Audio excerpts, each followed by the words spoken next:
Banyak pihak yang mempertanyakan alasan dibalik sikap Partai Keadilan Sejahtera atau yang biasa disingkat PKS ini untuk tetap pada pendiriannya memilih tidak bergabung dengan pemerintah setelah kalah dalam pemilu kemarin. Partai yang berdiri tanggal 20 April 1998 ini banyak menuai simpati dan pujian dari sebagian besar rakyat Indonesia karena kegigihannya untuk tetap berada di luar pemerintahan Joko Widodo. Keputusannya untuk tetap menjadi oposisi ini bukanlah main-main, tetapi melalui musyawarah Majelis Syuro ke-8 di Jakarta beberapa waktu lalu. Menurut Presiden PKS, Sohibul Iman mengatakan bahwa ada 3 alasan yang mendasari PKS tetap mengambil posisi sebagai partai oposisi dan tidak akan bergabung dengan pemerintah dan tetap berada di luar pemerintahan Joko Widodo hingga 5 tahun ke depan. Menurut Sohibul, banyak pihak yang berharap PKS tetap konsisten pada sikapnya dengan tetap menjadi oposisi dan tidak bergabung ke dalam pemerintahan. Banyak pihak pula yang berpandangan bahwa PKS akan meraup suara lebih banyak di pemilu 2024 jika tetap konsisten dengan sikapnya tersebut. Namun, Sohibul menekankan para kadernya untuk bekerja keras di tengah masyarakat agar mampu meraih target suara yang lebih tinggi dari pemilu 2019. Ketua DPP PKS Mardani Alisera menegaskan sikap Partai Keadilan Sejahtera, PKS, tetap berada di jalur oposisi dan tidak akan tergiur masuk koalisi pemerintah. Mardani sendiri mempersilakan Jokowi melakukan reshuffle dan mengajak pihak manapun untuk bergabung di dalam kabinet. Namun untuk PKS, lanjut dia, tetap berada luar pemerintahan. Ia mengungkapkan, alasan PKS memilih tetap beroposisi ialah demi menjaga kelangsungan demokrasi Indonesia, di mana perlu ada check and balance di dalam pemerintahan, sehingga tidak kemudian semua partai harus berkoalisi. Lalu apa alasan Sohibul Iman tentang keputusan partainya untuk memisahkan diri dan tetap konsisten menjadi oposisi? Apa alasan PKS menempuh jalan oposisi? Alasannya rasional. Pertama, kami ingin menjaga logika demokrasi, harus ada checks and balances. Di saat partai-partai belum ada yang melakukan, PKS tampil di situ. Kita akan diketawain dunia negara demokrasi terbesar ketiga, tapi ternyata tidak ada oposisi yang melakukan checks and balances. PKS ingin menjaga logika demokrasi. Kedua, PKS juga ingin sirkulasi kekuasaan demokrasi berjalan dengan baik. Sirkulasi ditentukan kontestasi, pasti ada yang menang ada yang kalah. Nah, yang menang kita beri kesempatan, memerintah yang kalah berjuang lagi di luar pemerintahan untuk mengambil hati rakyat, siapa tahu nanti menang. Ketiga, beberapa survei menunjukkan bahwa lebih dari 70% menginginkan agar pemerintahan Pak Jokowi di periode kedua diawasi. Atas dasar itu kami mengikuti apa yang diinginkan rakyat. Kami mendukung rekonsiliasi, tapi kami berbeda care dengan pendapat beberapa pihak kalau mau rekonsiliasi gabung ke Pak Jokowi. Inilah yang kami lakukan, berkomunikasi dengan Nasdem, dengan Partai Berkarya, dengan Muhammadiyah, dengan semua pihak. Sebagai partai yang berdiri kokoh sebagai oposisi, tentu saja bukanlah perkara yang mudah. Terlebih hanya PKS-lah satu-satunya partai oposisi dalam parlemen. Fraksi Partai Keadilan Sejahtera atau PKS menolak untuk menyetujui Perpu nomor 1/2020 disahkan menjadi undang-undang.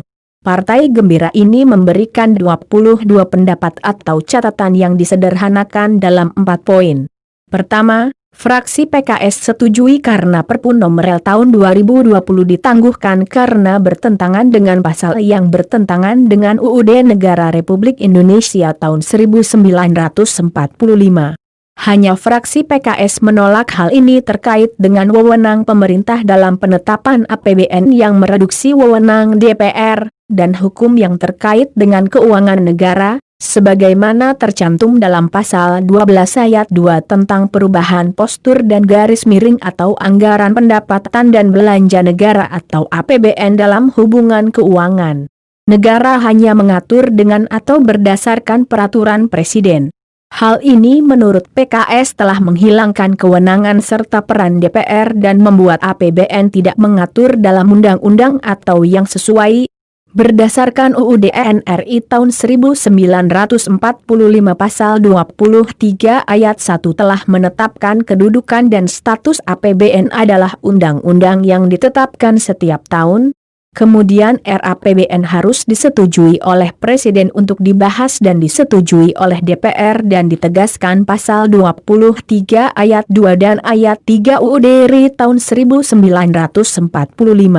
Kedua, Perpu di pasal 27 ayat 2 menyatakan bahwa anggota KSSK, sekretaris KSSK, anggota sekretariat KSSK dan pejabat atau pegawai Kementerian Keuangan Bank Indonesia, Otoritas Jasa Keuangan serta lembaga penjamin simpanan dan juga yang lainnya yang melaporkan dengan bantuan Perpu ini tidak dapat dituntut dengan baik sesuai dengan ketentuan yang berlaku pada itikat baik dan sesuai dengan ketentuan peraturan perundang-undangan.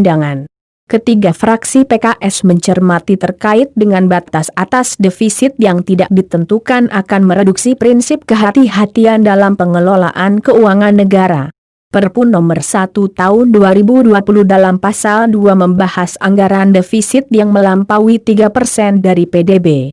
Menurut PKS, klausul dalam Perpu hanya membahas 3% dari PDB tetapi tidak menjelaskan batas atas.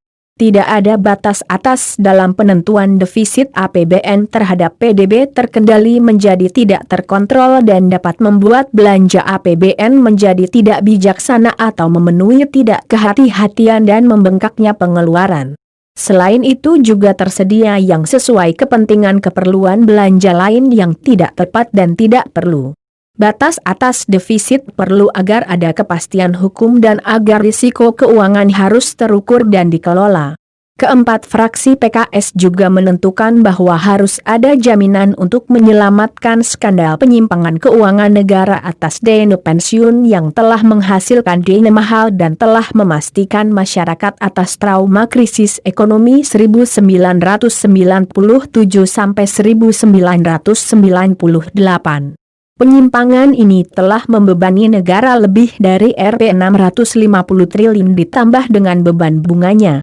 Beban berat menurut PKS ini kemudian ditanggung oleh rakyat melalui pajak dan konversi yang berkelanjutan.